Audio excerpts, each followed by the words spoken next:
Памятники Зеленскому появятся по всей стране. Что для этого нужно сделать и кто вынес такое решение? В СБУ сделали важное заявление. Министр обороны под подозрением, журналисты раскрыли шокирующие детали, и теперь главу Минобороны ждет наказание за военное преступление? Мирный митинг в столице перерос в массовые беспорядки, тысячи людей на улицах. Что происходит и как отреагируют власти? Резкое заявление из Госдепа, обвинения в связях с Россией. Кто и что заявил и почему это сейчас бурно обсуждают в интернете. Досмотрите. Об этих и других самых главных событиях вечера воскресенья 7 декабря. Самые важные и срочные новости, эксклюзивные подробности. Вы смотрите информационный выпуск «Нехта». Оперативно о событиях в России, Украине, Белоруссии и мире. Раньше и понятнее других. Все, что нужно знать сегодня. Город уходит во тьму, целые кварталы остались без электричества после одиночного, но очень мощного хлопка. Дрожат окна, работают сигнализации, но ничего не произошло. Громкий взрыв оставил жителей без света. Белгородские власти не спешат на это реагировать. Поворот, вот получается на переулок Дальний, вот она прилетела, вороночка. По официальной версии губернатора Вячеслава Гладкова в городе зафиксирован прилет неустановленного боеприпаса. Власти сообщают об одном пострадавшем, поврежденном грузовике и отключении электричества в части центра. Все хорошо получается, но люди уже несколько дней публикуют в сети и сам момент взрыва, и его последствия. При этом местные и федеральные медиа уже выдвигают другую версию. Речь может идти об очередном падении российской авиабомбы. Официально это, разумеется, не подтверждают, ограничиваясь формулировкой про боеприпас неизвестного типа. 10 метров до окончания войны, и именно на этой дистанции все может пойти прахом. Спецпредставитель президента США Кит Келлог заявил, что мирный договор между Украиной и Россией на финишной прямой. По его оценке, на столе уже лежит почти сформированный каркас соглашения, а решающими остаются всего две позиции. Если вы военный, особенно если вы пехотинец армейский или морской пехоты, то понимаете, последние 10 метров до цели всегда самые трудные. По-моему, сейчас мы как раз на этих последних 10 метрах в попытке закончить конфликт там, где он сейчас находится. Думаю, мы свели все к нескольким ключевым вопросам, и один из них касается территории и Запорожской АЭС, которая сейчас в состоянии холодной остановки, но это огромная атомная электростанция. Если мы решим эти два вопроса, думаю, все остальное сложится сравнительно неплохо. Как минимум с тем, что может закончиться война, не согласен другой политик, президент Чехии. Он прямо удивился, что никто не видит в событиях сегодняшних дней повторения того, что происходило перед началом Второй мировой войны.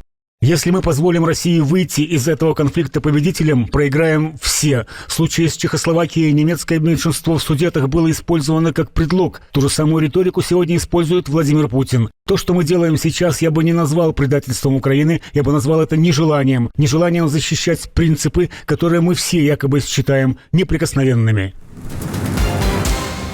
Европа 3 года рапортует о жестких санкциях против России, но в Вашингтоне подсчитали, куда на самом деле ушли основные бюджеты. И оказалось, что кошелек Европы работал более щедро, точно не на жертву войны. Заместитель госсекретаря США перед визитом в Европу запросил в Госдепе данные, кому шли более крупные суммы в период от начала вторжения до возвращения Дональда Трампа в Белый дом в январе 2025-го. Ответ, по его словам, оказался однозначным. Я был удивлен тем, что ответ «Россия» и с огромным отрывом. Я знал, что многие из этих стран привязали свою энергетическую судьбу к России, но не представлял масштабов этого и того, насколько их платежи России в сумме многократно превосходят их помощь Украине. Он даже показал диаграмму того, куда и когда уходили деньги. Фактически, выходит, что при всей санкционной риторике Европа продолжала вести бизнес с Россией, оплачивая энергетику страны-агрессора параллельно с поддержкой Киева. Теперь Евросоюз пытается жестче ударить по этим доходам. В следующем пакете санкций, который планируют принять в начале 2026 года, обсуждается полный запрет на морские перевозки российской нефти не только российскими судами, но и любыми танкерами. Эта мера должна заменить механизм потолка цен и, по задумке, реально сократить нефтяные поступления в российский бюджет. Но осадочек остался. Памятники Зеленскому на улицах Украины. Примерно такие заголовки пророссийских медиа можно увидеть сейчас со ссылкой на народного депутата, полковника СБУ и человека, который воюет с самого начала войны, защитника Донецкого аэропорта. Именно поэтому все это должно вызвать доверие, но только слова выдернуты из контекста. По-перше, він має сказати, дивіться, я зараз все роблю для того, що я розумію, що моє завдання – це перемогти в цій війні. Не другий срок, не третій срок, не якісь політичні історії. Пам'ятники, якщо ми переможемо в цій війні, то пам'ятники президенту будуть стояти на, я не знаю, на основних площах нашого міста, тому що я вважаю, це найбільша війна взагалі України в боротьбе за незалежность. Костенко говорит о том, что именно сейчас Украина должна собраться, президент сделать ряд заявлений, чтобы таки победить в войне, сохранив суверенитет, и вот тогда... Не доверяйте пропагандистским ресурсам, проверяйте информацию и смотрите немного шире. И не забудьте поставить лайк этому видео. Министр обороны подозревается в военном преступлении, точнее в том, что отдал приказ добить выживших. Дрон добивает тех, кто держится за обломки лодки в море. Это не кадры из фильма про темные спецоперации, это реальная кампания ВМС США, в рамках которой уже потопили не менее 20 суден и убили как минимум 83 человека. И все это под вывеской «Войны с наркокартелями». С сентября 25-го американские военные наносят ракетные удары по судам в Карибском море, которые по версии администрации Трампа перевозят наркотики из Венесуэлы. О подробностях одной такой операции The Washington Post сообщили со ссылкой на свои источники. Лодку с 11 людьми на борту засек разведывательный дрон у побережья Тринидада, после чего по ней ударили ракетой. Пентагон даже выложил видео этого удара. Но главное оказалось за кадром. По данным Washington Post, после первого удара дрон зафиксировал 2 выживших, цеплявшихся за обломки, и по ним нанесли второй удар по приказу адмирала Фрэнка Брэдли, который руководил операцией и, как утверждается, опирался на устную директиву главы Пентагона, которая звучала как «убить всех». Белый дом в итоге признал, что в целом описание событий 2 сентября в статье верно, и после этого в Конгрессе и у демократов, и у части республиканцев открыто заговорили о необходимости расследования. Под давлением вопросов Хексет заявил, что наблюдал за первым ударом в прямом эфире, никаких выживших не видел, а второй удар не приказывал, и сам его тоже не видел, так как ушел на совещание. Есть здесь кто-нибудь из Вашингтон-Пост? Не знаю, откуда вы берете свои источники, но они просто отстойные. Конечно же, нет. Любой, кто был в таких ситуациях или бывал в оперативном центре, знает. Ты не входишь туда со словами «убейте их». Это попытка создать карикатуру на меня и на процесс принятия решений. Просто нелепо. Все не так работает. Есть четко определенная процедура. Юристы, аналитики, разведки, все участвуют. А после этого ты просто говоришь «огонь разрешен» или «огонь не разрешен».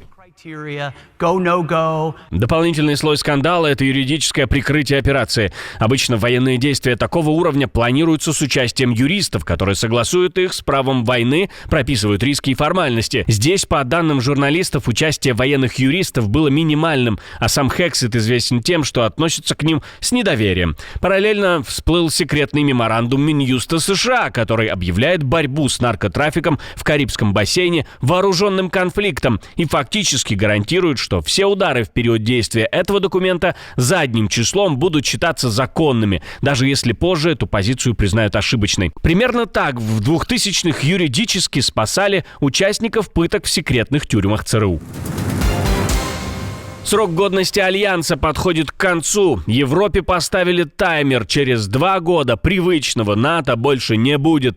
И об этом союзникам сказали не со сцены саммита, а за закрытыми дверями. Как пишет Киев-Пост, Вашингтон дал понять, эпоха, когда США автоматически прикрывают континент в случае большой войны, заканчивается в 2027 году. США больше не будут главным поставщиком обычных сил НАТО. В Пентагоне прямо заявляют, что стратегический приоритет – Индо-Тихоокеанский регион, а Америка не может вести 2 войны одновременно. Это была цитата. Украина при этом остается в центре разговора. Речь не идет о немедленном выводе войск, но меняется архитектура управления. Пентагон сокращает число высокопоставленных американских офицеров в командной структуре НАТО, освобождая эти позиции для европейцев. При этом неприкосновенным остается один столб – пост верховного главнокомандующего объединенными вооруженными силами НАТО в Европе остается за США. Вклад Вашингтона в региональное оборонное военные планы жестко привязывают к уже размещенным постоянным и ротационным силам без расширения обязательств. Но из самих штатов от оппонентов Дональда Трампа уже звучат заявления, что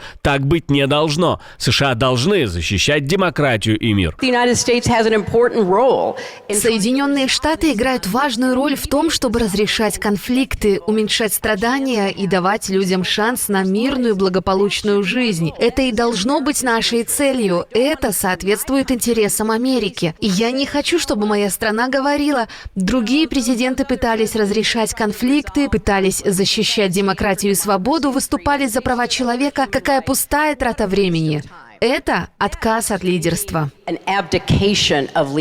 Ирония в том, что часть систем, которые США хотят переложить на европейцев, сами американцы и их оборонка годами поставляют с задержками. Но общий вывод один, как сформулировал один из западных чиновников, это не уход США из НАТО, но конец старой модели, где Вашингтон по умолчанию закрывал собой все. В центре столицы снова шумят сирены и взрываются светошумовые гранаты. Вечер памяти закончился не минутой молчания, а очередными столкновениями. Тысячи людей вышли на марши, посвященные годовщине гибели 15-летнего Александраса Григоропулоса, застреленного на улице в 2008 году. Тогда его смерть спровоцировала самые масштабные беспорядки в Греции за десятилетия с поджогами машин, разгромленными витринами и массовыми погромами в центре столицы. Теперь память об этом выстреле снова вывела людей на улицы. Демонстрация началась как символический марш, но переросла в жесткое противостояние. Полиция применила слезоточивый газ и светошумовые гранаты, несколько человек задержаны. Дополнительное раздражение для протестующих — судьба самого полицейского, который стрелял в подростка. Его приговорили к пожизненному, но позже апелляционный суд досрочно его освободил, и многие в греческом обществе до сих пор воспринимают это как несправедливость. Отдельное спасибо, что досмотрели до конца. Спасибо за ваше доверие. Жду развернутых комментариев, лайков и репостов. Это важно, чтобы нас становилось больше. На этом пока все. До новых встреч и хороших вам новостей.